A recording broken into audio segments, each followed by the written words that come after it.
What's going on, gearheads? Welcome back to the channel. Today's episode, we got something really special for you. We're finally finishing up this gentleman's Z06 build project by getting this car on the dyno and figuring out what kind of horsepower this thing's going to put down. So I'll give you guys a quick recap on this project here in case you haven't been following along. Maybe you're new to the channel. But if you want, dive back in from the first episode and check out the series. But anyway, this is my 2009 C6 Z06. And basically, we recently changed the entire setup on this car. I previously had big cam, some head work done to it, all that stuff. And just car was kind of just a chore to drive around town. Wasn't as enjoyable as I really wanted it to be for how I was using the car. So I decided to switch up the whole setup and kind of revamp this as a gentleman's build Z06, where we focused and prioritized drivability, decent amount of power, mid-range torque, and just something that you could take out on the weekends, take the wife out to dinner and cruise around town. And then also my future goals with this was to get it out on the road course. So let's walk through the mods on this car quick, and then we'll be heading out to the dyno. So under the hood of this car here, we have the obvious C6 Z06 platform with the LS7. And we've got her complemented with a K&N intake, feeding into Nick Williams 102 throttle body, fast LSX 102 intake manifold. It's got the fast rails, stock injectors. The heads were refreshed again. Originally they were done by Texas Speed. I put 10,000 miles on them with a big cam and the previous setup on the car. Found out the guides were shot again and then sent them to Paragon. Paragon refreshed them again, put new guides in it. We went with Manley stainless steel exhaust valves and Manley titanium intake valves. Reused the 660 pack springs, and he milled the heads and did a little port blending because they were already max ported, basically as full as you can go on the factory LS7 cast heads. The next thing we did was changed out the camshaft, went with a BTR Stage 2 V2 cam on this version of the build. Complemented it with an ATI damper, and the exhaust system hasn't changed at all. That's still the Texas Speed 1 7/8 headers, off-road X-pipe back to Corsa Sport mufflers. And that's pretty much how we finished up the build on this car. So be curious to see what we're going to put down on the dyno. So I'm thinking with this setup, how everything's paired and matched together, I'm thinking we're going to be in the mid 550 horsepower range, just with going with the smaller cam. And the way the induction system set up the exhaust, I think that's kind of in the neighborhood of what we're looking for, realistic, real-world horsepower in a setup like this. Obviously, if you went for the big monster cam and more aggressive with the head work and maybe a ported MSD intake or something like that, then you'd be pushing towards the 600 wheel horsepower range. But I think for this setup, that's kind of going to be where we're at. So let's get the car out of the garage here and let's head over to the dyno.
Yeah, we won't leave the AC on for this pull.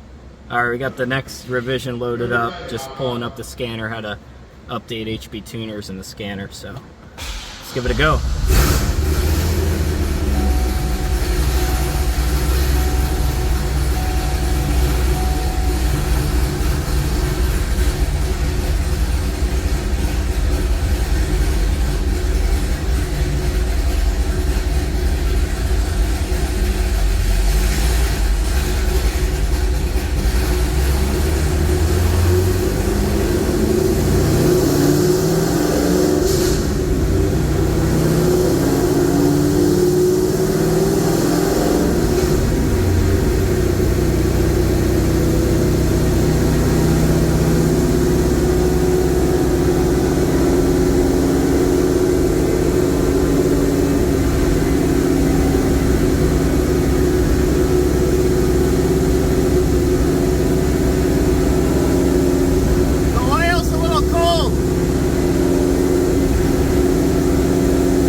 Alright. Alright, we're adding another revision here. We put another degree of timing in it, so we'll see what it picks up. If it doesn't knock, we'll leave it. If it knocks, we'll pull it back down to where it was at. Previous run, we were at 23 degrees. Now we're doing 24, I guess. So let's see what we got.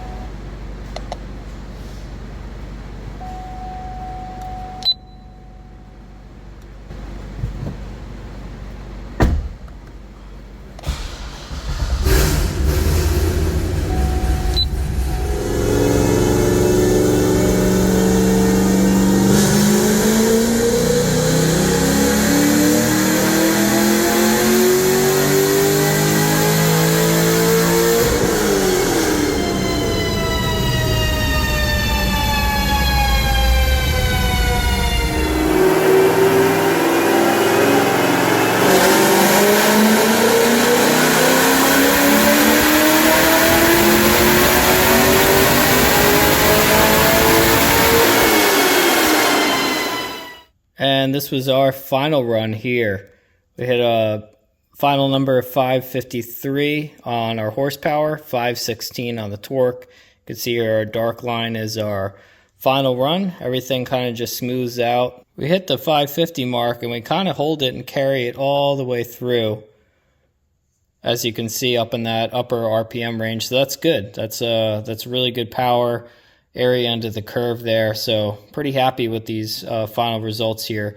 We basically looked at what it picked up between the last run and this run by adding that extra degree or two of timing, and it really wasn't that much. I mean, we're talking about 5 horsepower, so not worth really adding any more timing into that. It's kind of where it's just peaking out, making power. So this is going to be our final run here, where we ended off at 553 and 516.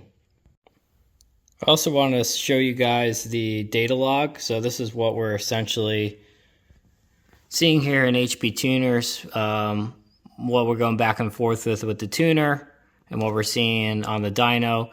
So this is essentially when we come into 4th gear here, if you follow along with the cursor, and that's when we getting to the poles about, I guess I kind of held it at like 3,000 RPM and then punched it. So you just kind of see the RPM come up here, and this is as we pass through the RPM band. And right there you see we got like a teeny little bit of knock. We hit whatever that is, 0.23, 4 on knock, and then it goes away, clears back up, and you can see we got 24 degrees of timing in it right there. Our air fuel's right on the money at 12.5, and we're at 6,200 RPM there in the pole. And you can see we just keep climbing all the way up till we hit, I think we just got out of it just at 7,100 RPM. So we just basically kissed red line on it. And you can see the air fuel gets a little fat right at the end there. So we're at 12.2. But that's fine. I mean, you know, we'd rather have a little bit more fuel in it, keeping things cool and happy, than leaning it out up top just to make a little bit more power. So especially with how I'm going to use the car with road course and stuff like that, I think that's just going to help it live a longer, happier life. Another thing I wanted to point out to you guys, I think this just goes to show like how good everything is set up and flowing. Because if you look at our map pressure here, our KPA, 100 is basically atmospheric. So during the entire pull, we basically stay at atmospheric pressure. If your induction system is a resistance and the engine's sucking more air than it can get in, basically your manifold pressure is going to start dropping and going further into a vacuum. Basically, vacuum be lower in the KPA range. So if you have an intake restriction like a air intake filter, a throttle body restriction, manifold restriction, that's when you're going to start seeing these numbers drop into 95, 90, or 85 KPA as you go up in the RPM range. But you'll see here in this setup, we basically hold 100, 101 KPA the entire way through the pull. We just dip into the 99, like right at the end of the pull, 99.8. I mean, we're basically right there. So I think that's a really good sign, really good showing of the setup and how everything's paired together, and that the engine's essentially happy and healthy and not getting choked out up top. So really happy with this setup and the way this car performed. And this log here too gives us all the other vital information we're looking at while we're making a pull. We could see our oil pressure. We're up at almost 85 PSI. We could see other things like our coolant temp, and basically all the channels, everything that the ECU is looking at is all in here. We could see our knock logs. We can see misfires, knock retard, all that stuff, what our commanded AFR is. It's all in these channels here, and this is what we're able to pull from the ECU, all that data, and be able to make those fuel adjustments, timing adjustments, and just make sure the engine's running happy, healthy, and everything is good to go. So thanks for checking out this video, guys. This was a really cool experience for me. This has been like years in the making. The original setup I had the car, I never had the car on the dyno, only ever street tuned it. It was really challenging when you do your own work and you're kind of a DIY person, like contacting shops and just seeing if they'll rent you time in their dyno, and you're not using their tuner, you're not having the shop do any of the work. They're just like completely put off by that because you're not really making the shop any money. So it's really difficult for me as a DIY builder to find somebody to work with that would allow me to just use the dyno and kind of do my own thing. So I was very fortunate to find this gentleman, Bruce, over at McDonald Motorsport here in Stuart, Florida, where I live. And he was willing to work with me, just rent me time on the dyno. He didn't care. I was using my own tuner. I was doing my own work. He basically just was super cool about the whole experience and situation and just let me kind of do my thing. I even got to run and drive the car on the dyno, which was a super wild experience. That in itself was just such a cool thing to be able to do, to sit in the seat and run the car out on the rollers, because it's just so much different than being out on the road. You're used to feeling the engine push you back in the seat. You're used to sensing and seeing everything around you change at a rapid rate as you're accelerating the car and through the gears and everything. And this is like so bizarre. You're just sitting in the car. I kept kept reminding myself or seeing myself, like back in the video, I kept grabbing the steering wheel like I was driving it, and all you really got to do is sit there and mash the gas pedal. So it was just very surreal to see the walls and everything around you staying still, but then you hear this engine screaming at 7,000 RPM, and the entire thing's vibrating. You're on the rollers. That's kind of our next step here. We got our wide open throttle tuning done, got our regular driving tuning done. I think now it's time to move on to our track prep. So we'll see you in the next videos to come up. Stay tuned, and I'll catch you on the next one.